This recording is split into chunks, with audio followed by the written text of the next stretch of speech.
ndiri mutadzi, Jesu wakandifira,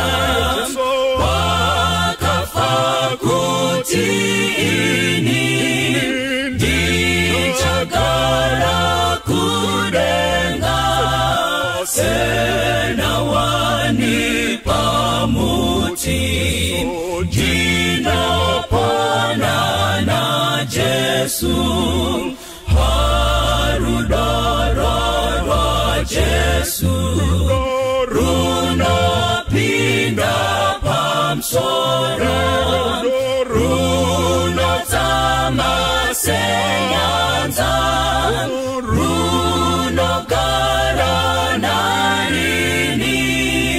rudorwakandiwona, apo ndiri kusada, kana ndiri mutadzi, ndiri kumuda Jesu, kuda kwangu aziwa, zvene urombo wangu, neupenyu nemoyo, Jesu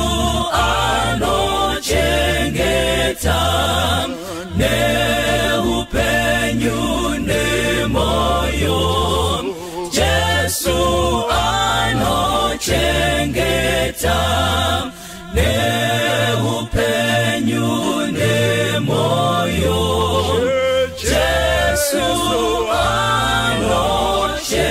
anochengeta.